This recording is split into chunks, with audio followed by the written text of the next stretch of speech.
Elle n'était pas prévue au programme il y a quelques jours. Lors d'une formation, on a fait récemment une conférence qui a fait un tel bruit, un tel succès, boosté, convaincu, elle a contacté les organisateurs de la journée de l'audace. Si ça, c'est pas audacieux comme démarche, elle les a contactés. Elle est passée à l'action, elle va être là dans quelques secondes. Vous allez faire une ambiance de folie, vous allez la booster, parce qu'elle est convaincue, elle a contacté, elle a fait ce qu'il fallait, elle incarne tout ce qu'on a dit depuis la première conférence. Je vous demande de faire un maximum de bruit pour Belinda Voskores. Allez, allez, allez, allez! Plus fort! Encore rien! Une audacieuse! Elle n'était pas prévue au programme! Elle est là! Belinda! Ouais. Plus fort!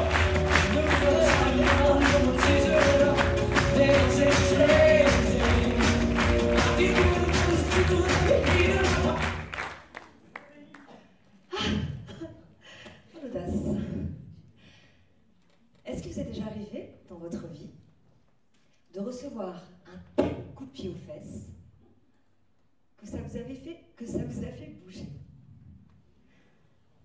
Moi, lorsque j'ai reçu le mien, ça m'a fait tellement mal que j'en ai fait mon métier. Est-ce qu'il y a des personnes dans la salle, quelqu'un qui passait à côté d'une relation amoureuse peut-être, qui pouvait être canon, mais vous ne le saurez jamais puisque vous n'avez jamais osé, vous m'entendez bien? Vous n'avez jamais osé aborder l'homme ou la femme qui vous plaisait.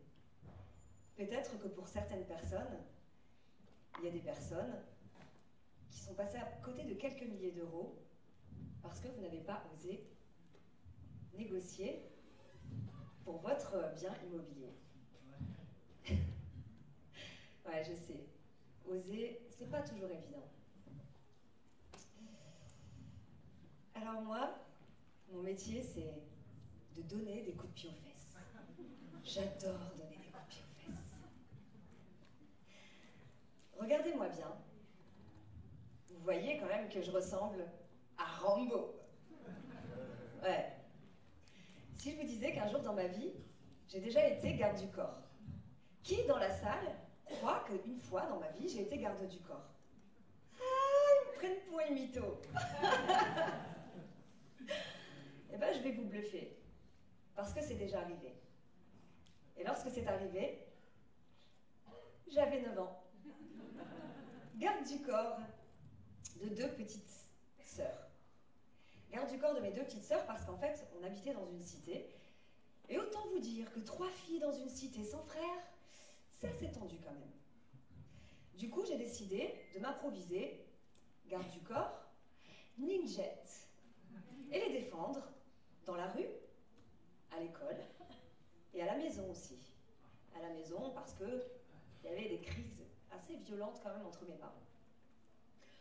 Comme si ça ne suffisait pas, j'ai ensuite été la mère de ma mère. La femme de mon père. Alors, ça fait un peu glauque quand même de dire ça, hein, la femme de mon père. En fait, je me suis occupée de mon père comme si que j'étais sa petite femme. J'écoutais ses problèmes, il détestait son travail. Mon père, c'est un très très grand courageux. Et je me souviens d'un truc, c'est qu'il me disait, ma fille, fais gaffe, parce que la vie, elle est dure. La vie, c'est comme une longue tartine de merde, et tu vas en manger un peu tous les jours. Vous comprenez pourquoi je ne suis pas adepte du Nutella maintenant. Et un jour, à l'âge de 12 ans et demi, j'ai eu la chance, non pas de rencontrer le prince charmant, mais tenez-vous bien, j'ai rencontré le prince méchant. Ouais. Je me suis dit, mais qu'est-ce que j'ai fait au bon Dieu? À un moment donné, ça s'arrête quand, là? Autant vous dire que je suis pas restée avec lui un jour, 2 jours, pour faire des petits bisous, non? Parce que j'avais 12 ans et demi et lui 17. Et je suis restée 6 ans. 6 années où je me suis bousillé le cœur, jour après jour.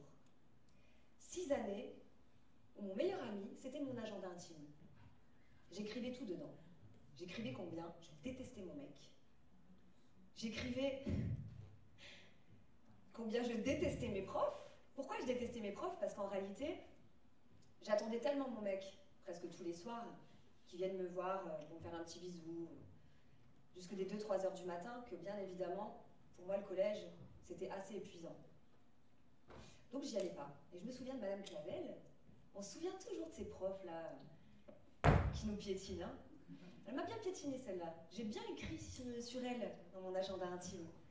Madame Clavel, elle m'a dit « Borscoris, toi là, ton métier, ça va être de ramasser les poubelles. » Ouais, je l'ai pas cru, mais elle m'a bien foutu la honte quand même. Et puis j'écrivais aussi combien j'en voulais à ma mère. Maman, franchement, t'es pas une alcoolo, t'as pas de problème, t'es pas malade. Pourquoi tu prends pas ton rôle de mère? Mon père, mon roi, mon père. Papa, pourquoi tu sors pas tes muscles de père et tu me sors pas de cette relation toxique avec ce mec? J'étais tellement en manque d'affection, en manque d'amour, que du coup, je me suis dit, tiens Bélie, t'as qu'à faire ta tribu. Tu fais un enfant, à 16 ans. Heureusement, j'ai été très intelligente et je me suis dit, c'est pas une bonne raison pour faire un enfant. Je sais pas si vous êtes d'accord avec moi, mais quand on fait un enfant, c'est pour lui transmettre de l'amour, pour lui expliquer combien la vie est magique. Pas pour lui voler son enfance et combler des manques. Non. Alors du coup, je suis passée à autre chose. Très rapidement, hein. Vous allez comprendre pourquoi. Je me suis dit, c'est tellement dur que je vais mettre fin à ma vie. Autant vous dire une chose, c'est que faire un pacte avec le diable, ça m'a fait flipper. Et en plus, comme j'avais peur du noir et des fantômes, je me suis dit, putain, en enfer, ça va être encore pire que maintenant. J'ai pas osé. En revanche, ce que j'ai osé faire, c'est ce qui fait que je vous raconte cette histoire-là maintenant. Ce que j'ai osé faire, c'est ce qui fait qu'aujourd'hui, ma vie est magique. Et que j'ai un putain de métier qui me fait triper. J'ai osé, pour la première fois de ma vie à l'âge de 18 ans, m'affirmer. Parce que j'existais quand même, merde. J'ai décidé de rompre avec lui. Je peux vous garantir, là je tremble, parce que c'est audacieux quand même de monter sur scène devant vous tous. Mais je tremblais de la tête aux pieds. Je flippais à l'idée de lui dire. Je me suis dit, petit 1, il va pas accepter mon choix. Petit 2, il risque d'être très violent avec moi, mais encore plus avec ma famille. Moi, l'ange gardien de ma famille, le garde du corps de ma famille, je vais emmener la merde chez moi. Et en même temps, je me suis dit, bah écoute, Bélie, il va te démonter, il va démonter ta famille, il va pas faire ça toute sa vie. Du coup, j'ai mis mon focus sur le positif. Je me suis dit, après ça, qu'est-ce qui va se passer? Eh bien, il va se passer que je vais enfin aller chercher mon identité. Qui je suis, moi, Bélie? Et j'ai osé le faire. Je sais pas si c'est pareil pour vous, mais sérieusement, quand on a envie de prendre une grande décision dans sa vie, souvent on se fait des films, mais des montagnes de films. Et en réalité, c'est beaucoup plus facile qu'on ne le croit. Mais ça, c'est notre cerveau. Et on dirait qu'il joue avec nous à cap ou pas cap. Ah, tu veux rompre avec ton mec, mais fais gaffe! Il va démolir tout le monde dans ta famille. C'est pas tout à fait vrai. Donc j'ai osé franchir le pas, même si ça me faisait flipper. Alors vous voyez cette petite fille de 9 ans, je peux la regarder et lui dire combien je suis désolée pour elle, combien je sais qu'elle se sentait seule. Mais c'est pas du tout ce que j'ai envie de faire. Parce que c'est vrai qu'on n'est pas responsable dans notre vie de tout ce qui nous arrive. En revanche, on est responsable de ce qu'on veut faire de notre histoire. Et moi, de mon histoire, j'ai envie de dire à cette gamine, merci. Merci de tout mon cœur de m'avoir mis un putain de coup de pied au cul qui fait qu'aujourd'hui je suis la femme que je suis. Merci à mes parents, à ma famille, parce qu'en réalité, c'est parce qu'ils avaient confiance en moi qu'ils me donnaient toutes ces responsabilités. Et aujourd'hui, ma famille savent que je suis une complètement tarée, que j'ai des rêves plein la tête. Et aujourd'hui, ils m'envoient des messages d'encouragement, ils croient en moi. Ils croient en moi plus qu'en eux. Merci à mon ex, parce que tout ce qui ne tue pas rend plus fort. J'ai une question à vous poser. Est-ce qu'il y a une chose dans votre vie que vous aimeriez changer, mais que vous n'osez pas faire. Vous n'êtes pas obligé de répondre de suite, hein, mais dès lors que vous l'avez, vous savez ce qu'il vous reste à faire. Au moment où je vous parle, nous sommes le 23 avril 2016. Le 23 avril 2016, à 23h59, s'arrête à jamais. Ce jour n'existera plus jamais. Que voulez-vous faire de vos 24 heures? Que voulez-vous faire de votre vie? Je vous remercie du fond du cœur d'avoir partagé cette première expérience avec moi. J'ai bien kiffé ce moment. Je flippe à mort.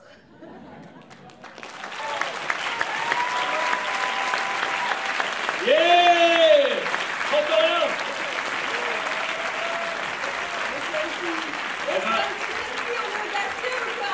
Faut pas que j'oublie. On va l'immortaliser. Je vais immortaliser parce que vous étiez avec moi et... comment on fait déjà? Le truc, l'audacieuse, elle trouve pas son bouton d'appareil photo. Vas-y, le meuble. Alors, la conférence s'appelait Oser. Elle gagne déjà le titre de la conférence, le titre le plus court. À l'extrême, c'est Alexandre, juste avant, vous avez vu, ça faisait 4 km, c'est son titre. Oser, en un seul mot, tout était résumé. Tout ce que vous avez entendu d'une conférence à l'autre, avec des mots différents, avec des métaphores différentes, se résume dans cette conférence. Oser. C'est bon? Ready? C'est bon. Je te laisse. Putain, je l'ai fait. Je suis en train de flipper, mais regardez ça. Ils sont là.